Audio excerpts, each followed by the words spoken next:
Est-ce qu'il est inconscient ou ambitieux, notre ami Vingegaard? Eh bien, à cette question, deux chroniqueurs ne sont pas d'accord. On a notre premier duel. Je suis pas obligée de faire les jingles dans cette émission. Ça change. C'est un peu plus produit ici. Hein. Un petit peu mieux.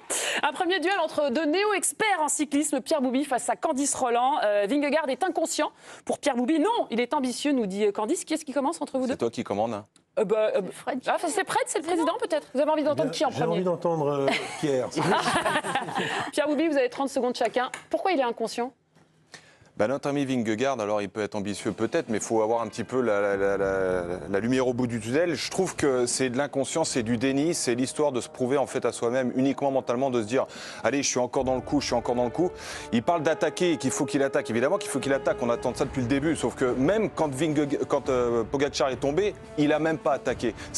Toute son équipe est en train de jouer un petit peu sa partition, il devient un petit peu de plus en plus seul et je pense que même en troisième semaine, je pense que Pogačar est largement au-dessus en fait, de Vingegaard. L'ambition, les objectifs, c'est quand même le propre du sport, évidemment, d'avoir des objectifs. Là, c'est de l'ambition. Et Vingegaard, il est ambitieux parce qu'après tout, il a dit, la troisième semaine, c'est là qu'il est le plus fort. Alors pourquoi pas? Oui, Pogačar est bien devant, est bien loin devant, mais il est dans une situation inédite. Il va un peu affronter ses démons cette semaine. Le Mont Ventoux, il avait craqué en 2021. Le col de la Loze, il a eu des difficultés en 2023. On ne sait pas, il sera peut-être revanchard, mais on ne sait pas comment il va aussi réagir. Personne ne peut dire aujourd'hui que c'est plié, on ne sait jamais, une chute, la météo, un problème physique, on ne sait pas. On vote sur le compte Twitter X maintenant de l'équipe du soir pour donner le point à Pierre Bouby ou à Candice Roland. Je note que Candice Roland regarde beaucoup le président. Je ne sais pas si c'est pour influencer son choix, mais en tout cas, elle aime bien avoir. Mais il n'a pas ses lunettes, il ne voit rien. On vote pour qui? Qui êtes-vous? Qu'est-ce que c'est que cette émission? Non mais Candice a évidemment à la fois beaucoup de talent et un argumentaire qui est taillé au cordeau. Mais le problème, c'est que même tu parles de chute. Mais il est déjà, il est tombé, Pogačar. Qu'est-ce qui s'est passé? Le peloton l'attend. Allégeance. Voilà. Donc, même dans ces cas-là, tu vois le côté incertitude, le côté coup dur, le côté fait de course. Même ça, je pense que Pogačar et son équipe peuvent pallier à ça très facilement. Ils peuvent pallier ça sans aucun problème. Donc, quand en plus, on a Vingegaard qui fait en fait plus de la com, je trouve, qu'autre chose, qui nous dit, voilà, il a plus de 4 minutes dans les jumelles. Et il nous dit, l'équipe est là, on voyait son directeur sportif aussi dire « Bon, c'est sûr que ça ne s'est pas passé très bien sur la précédente étape. À Hautacam, il a quand même mangé de manière terrible comme tous les autres. Pogačar, il a laminé, tué, massacré, il a gagné le Tour à Hautacam et il a écœuré tous les autres. Donc il peut toujours raconter qu'il est très bien en troisième semaine. Mais ce que j'ai vu l'an dernier, oui, sauf que l'an dernier, quand il dit je vais attaquer l'an dernier, il refait déjà le coup, et en fait il n'attaque pas tellement, il fuse beaucoup de roues l'an dernier, et la troisième semaine il protège sa deuxième place contre Evenepoel. C'est surtout ça qu'il fait. Donc pourquoi changer cette année alors qu'il n'est pas spécialement meilleur? Une semaine de la fin, tu coupes tes deux mains, tu dis c'est bon, c'est réglé, il sera Non, parce que c'est du sport. Oui, mais c'est pour ça. Et en plus, c'est le vélo, il y a tellement d'éléments extérieurs. Ouais, mais tu vois, le cours est obligé de miser. Et heureusement qu'il est ambitieux, merci, au moins on peut espérer une petite bagarre. Son vélo, il se fera remplacer en 30 secondes. Donc il va perdre 32 secondes. Alors, il faudrait qu'il perde 7 vélos. Le peloton va l'attendre. Il faudrait qu'il perde 7 fois. Voilà. Et en plus, il faudrait que Vingegaard soit à son niveau, ce qui n'est pas le cas. Je parle au niveau de Pogačar. Il faut qu'il ait une défaillance. Il faut qu'il soit bien meilleur, encore une fois, que sur une étape. Il ne l'a jamais montré, pour l'instant. Et je comprends, parce que en termes de fierté, d'ego, c'est dur. Il a gagné 2 fois le Tour, Vingegaard. Il a pas, il fait l'autruche parce qu'il n'a pas envie d'accepter le truc. Mais il veut se remotiver. Moi, je veux bien, Giovanni. Mais tu veux te remotiver. Moi, j'ai envie de gagner avec des champions. Pour ça, je veux la gagner. Excusez-moi, Pierre Bouby, vous avez eu un duel. Est-ce qu'on peut entendre Giovanni Castellani? Non, mais là, je rejoins Pierre.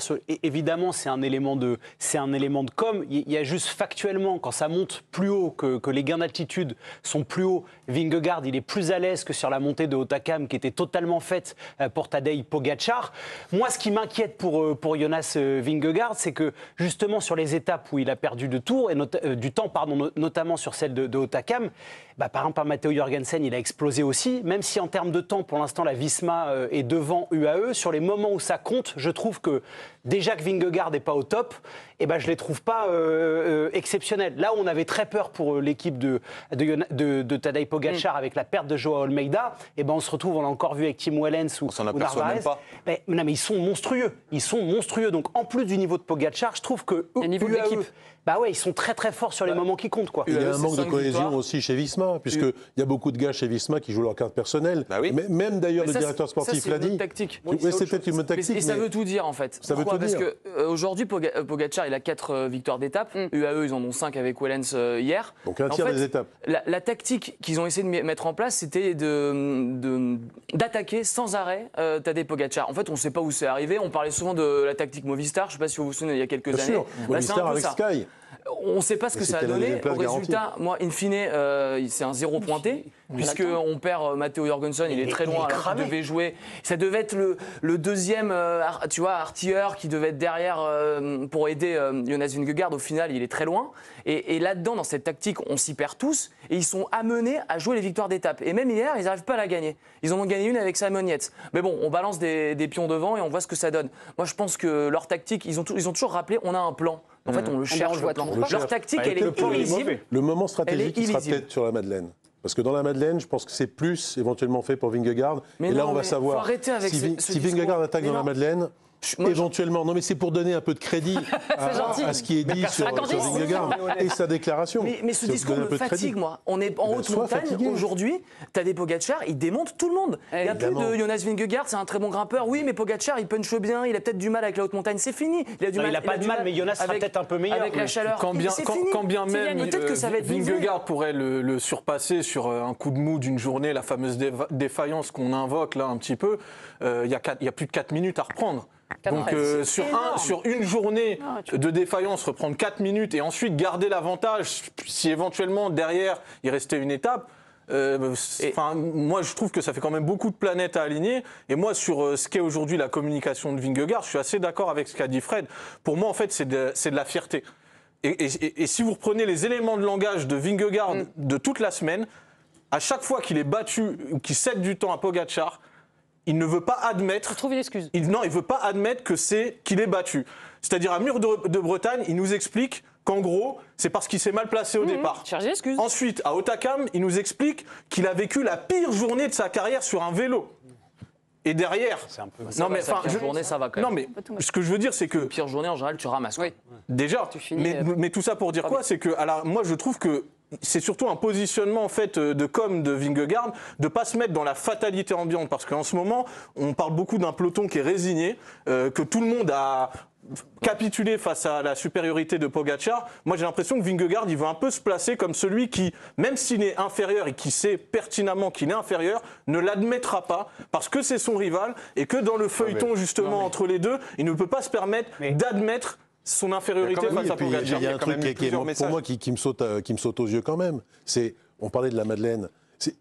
Celui qui a les clés, c'est Pogacar. C'est-à-dire qu'on ne parle même pas de reprendre 4 minutes à Pogacar sur la Madeleine ou ailleurs, ou en 4 fois. Mais on parle simplement que Pogacar ne décide pas, tu vois, de tout jouer. Si Pogacar décide que là, on va laisser partir un ou deux gars, et que là, il peut s'autoriser, pour avoir l'air un petit peu plus magnanime, de laisser une minute à un tel ou un tel, peut-être que Vingegaard se fera un succès Mais de il le prestige. fera pas. quoi Dès que c'est prestigieux, dès qu'il a une revanche à prendre, là demain sur le Ventoux. S'il peut gagner 10 étapes, il gagnera Non, 10 mais là, étapes. demain sur le Ventoux, il va vouloir appuyer parce que comme pour le coup Candice l'a rappelé, il y a eu des défaillances et à chaque fois qu'il s'est écroulé quelque part, il a envie d'effacer ce mauvais souvenir. Moi, je trouve que Vingegaard, il est obligé de dire ça dans la mesure, quand tu reprends la préparation des deux coureurs, Pogacar, il fait un début de saison stratosphérique. Il va même dans l'enfer du Nord, essayer Il y en a de un qui gagne défier tout et l'autre non. Mathieu Van Der Poel, alors que toute la préparation de Jonas Vingegaard, c'est on nous dit on se concentre parce qu'on doit être prêt pour pouvoir rivaliser avec UAE et Pogacar. On est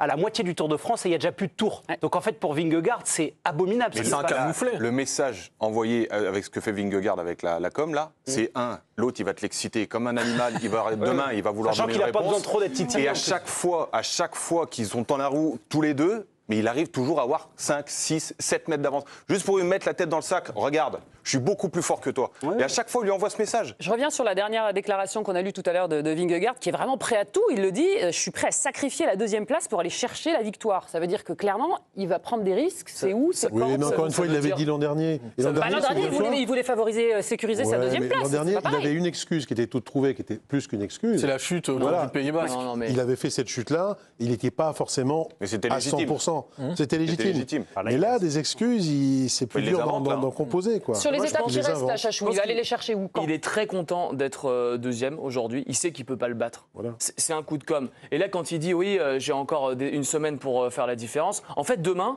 Joe Vanier l'a rappelé, c'est le mythique Mont Ventoux. Enfin, j'ai pas besoin de rappeler ce que représente le Mont Ventoux Oh, dans si, le Tour de c'est pas France. mal. Il Castor. a envie d'aller la remporter cette victoire. C'est au Mont Ventoux. C'est une course toute plate, journée plate et course de côte, on finit en haut du Mont Ventoux. Ensuite, il y a le col de la Loze, ça vous rappelle des souvenirs? Oui. Le col de la Loze, il veut marquer les esprits parce qu'il s'est fait plumer il y a 2 ans au col de la Loze et il va vouloir aller la gagner celle-là. Ça, je vous mets ma main à couper. Le lendemain, peut-être à la Plaine, il va se dire bon, peut-être que je laisse passer, j'ai 8 minutes d'avance. Vendredi, la Plagne. Tu vois, donc, Mais il a sur les largement deux. le temps.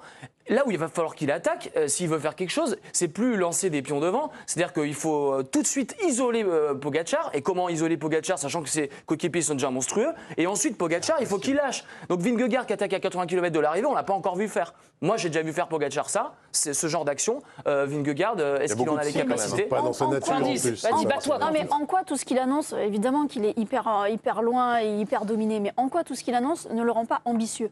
Je veux dire, si on compare début de saison de foot, vous avez des clubs qui vont dire on va jouer le titre. Oh, bah, et on va leur dire vous êtes inconscient. Bah non, vous avez des ambitions. Vous êtes En ambitieux. début de saison, Là, on Candice. n'est pas- Alors, ben, non, Là, c'est oui, comme si mais Monaco il y a une semaine, disait à fin de J32, Oui, mais- nous on a encore les moyens Oui, mais ce que je veux te mathématiques de dire, c'est taper le que PSG, on va y arriver. on parle de Ça ambitieux. tient pas. Oui, il est ambitieux, peut-être un peu rêveur, mais voilà, il est Ouais, ambitieux. mais si la réalité d'un Pogacar intouchable, elle s'est imposée à nous tous, on ne peut pas imaginer une seule seconde que ceux qui sont à l'intérieur du peloton, Mais et a résilier, fortiori il soit résilier. ses plus proches rivaux, n'aient pas vu cette réalité. Quand je parle de réalité, c'est au pluriel, parce qu'il y a la réalité des écarts, il y a la réalité des victoires d'étape, et il y a la réalité visuelle. C'est qu'à chaque fois que ça a commencé à accélérer en montée, et que les pourcentages se sont accentués, il n'y a même pas eu de match, quoi. Mais la scène la plus terrible, je trouve, pour Jonas Vingegaard à Hautacam, c'est qu'on était tous inquiets après l'absence d'Almeida.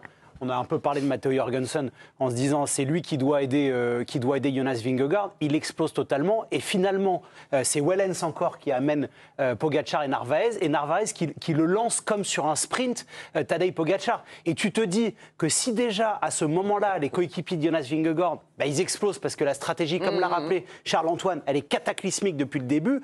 Là sur les 3 étapes qui arrivent où ça va grimper, où Pogacar va être très très bien entouré, en fait tu es obligé de dire qu'il est inconscient parce que. Obligé, Ah non, c'est mais- le public qui va décider. non, mais- Résultat du C'est de duel. la folie, en vrai. Candice, Je l'adore, est-ce qu'on il est gagne sympa, ce duel mais- face à Pierre Boubi ou pas On est ambitieux ou on est inconscient du côté de nos téléspectateurs? C'est une... Putain, j'avais- Ça va. J'étais prête- Ça va. Franchement, bravo. J'étais prête à saluer ma famille, mais j'ai une grande famille.